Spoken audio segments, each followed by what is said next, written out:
ഇപ്പോൾ ഇടുക്കി പെരുവന്താനത്ത് കാട്ടാനാക്രമണത്തിൽ കൊല്ലപ്പെട്ട സോഫിയയുടെ മൃതദേഹം പോസ്റ്റ്മോർട്ടം നടപടികൾ പൂർത്തിയാക്കിയതിനു ശേഷം ഇപ്പോൾ പുറത്തേക്ക് ഇറക്കുകയാണെന്നാണ് മനസ്സിലാക്കുന്നത്. അവിടെ നാട്ടുകാർ അവിടെ വലിയ പ്രതിഷേധം അവർക്കുണ്ട്. അതിന് കാരണം നേരത്തെ തന്നെ ഈ പറയുന്ന അവിടുത്തെ കാട്ടാന ശല്യത്തിൻ്റെ കാര്യമൊക്കെ പറഞ്ഞതാണെങ്കിലും ആരും തിരിഞ്ഞു നോക്കിയില്ല എന്നുള്ളതാണ് നാട്ടുകാരുടെ പരാതി. ടോബി ജോൺസൺ ആ വാർത്തയുടെ വിവരങ്ങൾ വച്ചിരുന്നു. ടോബി, നേരെ വീട്ടിലേക്ക് കൊണ്ടുപോവുകയല്ലേ?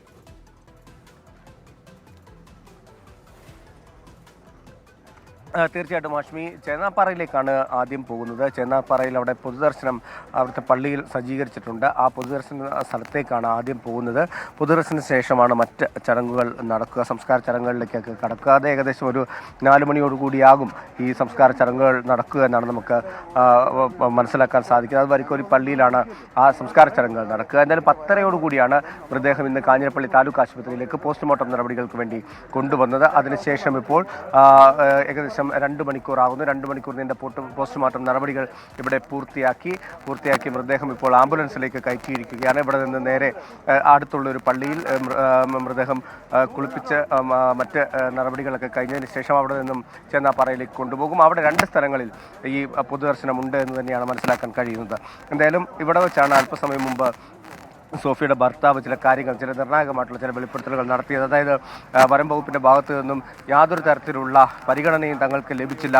ഇത്തരത്തിലുള്ള ഒരു സംഭവം ഉണ്ടാകുന്നതിന് തൊട്ടു മുമ്പ് തന്നെ ഈ പ്രശ്നമുണ്ട്, വന്യജീവി ആക്രമണ ഭീഷണിയുണ്ട് എന്നുള്ള ഒരു കാര്യം വനം വകുപ്പിനെ അറിയിച്ചതാണ്. എന്നിട്ടും യാതൊരു നടപടികളും സ്വീകരിച്ചില്ല എന്നുള്ള ഒരു ഗുരുതരമായിട്ടുള്ളൊരു ആക്ഷേപം, ഒരു ആരോപണം അദ്ദേഹം ഉന്നയിക്കുന്നു.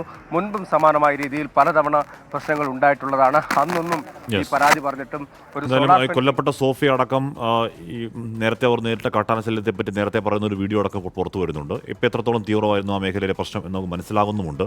പോസ്റ്റ്മോർട്ടം നടപടികൾ പൂർത്തിയാക്കി ഇപ്പോൾ വീട്ടിലേക്ക് കൊണ്ടുപോവുകയാണ് മൃതദേഹം. എന്തായാലും നാട്ടുകാർക്കൊക്കെ വലിയ പ്രതിഷേധമുണ്ട്. അതിന് കാരണം എന്താണ്? അതിന് കാരണം നേരത്തെയും ഇത് ആവർത്തി പറഞ്ഞിട്ടും ആരും ചെവിക്കൊണ്ടില്ല എന്നതാണ് അവരുടെ പരാതി. അതിനുശേഷം ഇന്നലെ കളക്ടറെത്തി 10 ലക്ഷം രൂപ സ്ഥിരം പ്രഖ്യാപിക്കുന്ന ഈ പറയുന്ന ആളുകളെ, ഇതിപ്പോൾ ആദ്യമൊന്നുമല്ല, ഈ 10 ലക്ഷങ്ങൾ കുറേ അധികം 10 ലക്ഷങ്ങളായി അന്ന് പ്രഖ്യാപിക്കാവുന്ന സ്ഥിരം പ്രൊസീജിയർ അല്ലാതെ മറ്റൊന്നും ആ മേഖലയിൽ നടക്കുന്നില്ല എന്നുള്ളതാണ് നാട്ടുകാരുടെ ആരോപണം.